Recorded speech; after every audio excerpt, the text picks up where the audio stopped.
এবার ত্রিপুরা থেকে ব্যাংক পাচার করতে গিয়ে গ্রেপ্তার দুই জনজাতি যুবক। দীর্ঘদিন ধরে ত্রিপুরা ঊনকোটি জেলা কৈলাসহরের বিভিন্ন অঞ্চলে রাতের অন্ধকারে কিছু জনজাতি যুবকরা অবৈধভাবে ব্যাংক শিকার করে পাচার করে দিচ্ছে। গভীর রাতে go green and help স্ট্রে animals সংস্থার সদস্যরা বন দপ্তরের রেঞ্জ অফিসার শুভঙ্কর বিশ্বাসকে ফোন করে জানায় যে কৈলাসহরের ঊনকোটি জেলা শাসক অফিসের কাছাকাছি গৌরনগর গ্রাম পঞ্চায়েত এলাকায় একদল জনজাতি যুবকরা রাতের অন্ধকারে অবৈধভাবে ব্যাংক শিকার করছে। এই খবর পাওয়া মাত্রই বন দপ্তরের রেঞ্জ অফিসার শুভঙ্কর বিশ্বাস বনকর্মী সহ কৈলাসহর থানার পুলিশদের সাথে নিয়ে ঘটনাস্থলে ছুটে গিয়ে দুইজন ব্যাংক শিকারীকে আটক করতে সক্ষম হলেও বাকি ব্যাংক শিকারীরা পালিয়ে যায়। ধৃত দুই ব্যাংক শিকারীর নাম ভেনজামিনা ডার্লং এবং সুমন্ত ত্রিপুরা। ধৃতরা কৈলাসহর গৌরনগর আরডি ব্লকের অধীনস্থ ঊনকোটি এডিসি ভিলেজের ছৈলাপি এলাকার বাসিন্দা। দুই ব্যাংক শিকারীর কাছ থেকে 77টি ব্যাংক এবং TR02 J9726 নম্বরের একটি স্কুটি উদ্ধার করা হয়েছে। এই 77টি ব্যাংকের মধ্যে 61টি ব্যাংক ছিল মৃত এবং 16টি ব্যাংক জীবিত ছিল। উদ্ধারকৃত জীবিত এবং মৃত ব্যাংকগুলো ইন্ডিয়ান বুল ফর্গ হিসেবে পরিচিত রয়েছে। দেশীয় ভাষায় অনেকে এই ব্যাংকগুলোকে ঘরোয়া ব্যাংক বলে থাকেন। ব্যাংক সহ দুই জনজাতি যুবক বর্তমানে কৈলাসহর থানার লকআপে রয়েছে বলে জানিয়েছেন বন দপ্তরের রেঞ্জ অফিসার শুভঙ্কর বিশ্বাস। গো গ্রিন অ্যান্ড হেল্প স্ট্রে অ্যানিমেলের কিছু কর্মকর্তা আমাদেরকে ফোন করেন যে ডিএম ঊনকোটি অফিসের ওইখানে কিছু লোক ব্যাংক ধরতেছে। তো আমরা সঙ্গে সঙ্গে ওইখানে যাই। যাওয়ার পরে আমরা দুজন আসামি পাই। তাদের সাথে ব্যাংকও ছিল, একটা স্কুটি ছিল। আমরা তাদেরকে তখন ডিটেক্ট করি আমরা নিয়ে আসি।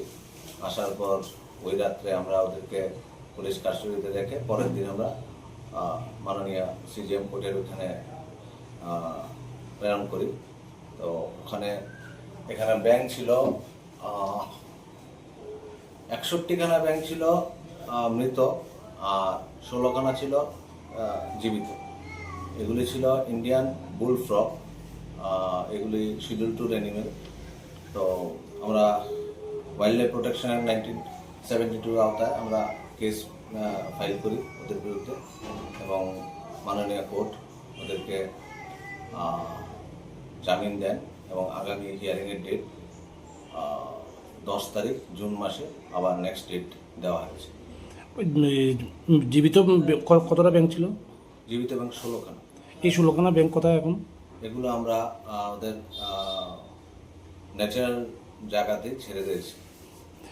কতজনকে আটক করা হয়েছিল? 2 জন। তাদের কি? বেঞ্জামিন ডার্লং নামে একজন, আরেকজন ছিল সুমন্ত ত্রিপুরা। তাদের বাড়ি কোন জায়গায়?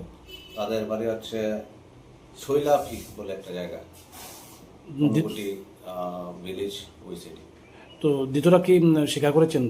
হ্যাঁ, আমরা স্বীকার করেছি। তাদের সাথে কি আরো অন্যরা ছিল না তারা দুজনেই? না, আর ছিল, কিন্তু আমরা ওদেরকে ধরতে পারিনি। 2 জনকে আমরা ধরতে পেরেছি।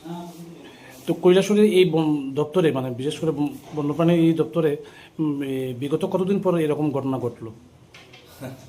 সেটা তো আমি এখানে এসেছি 4 মাস হলো। তো 4 মাসে তো এটা প্রথম কেস। মানে শুনতে পেয়েছেন কি বিগত 2-3 বছরের মধ্যে এরকম কোনো মামলা কৈলাসহরে হয়েছে? ওয়াইল্ড লাইফ কেস তো তেমন কোনো শুনিনি, আমার কাছে রেকর্ড নেই। আপনি কি মনে করেন বা কি মেসেজ দেবেন এই ঘটনাকে কেন্দ্র করে? না, এই ব্যাংক হচ্ছে তো পরিবেশ ভারসাম্য রক্ষার জন্য একটা অত্যন্ত একটা গুরুত্বপূর্ণ অংশ।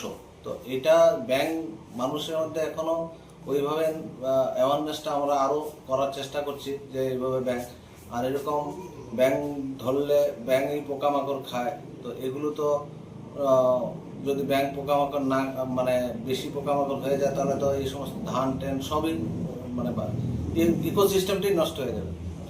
তো এই জন্য আমরা এই পদক্ষেপ নিচ্ছি, আগামীতে আরও এরকম পদক্ষেপ নেব।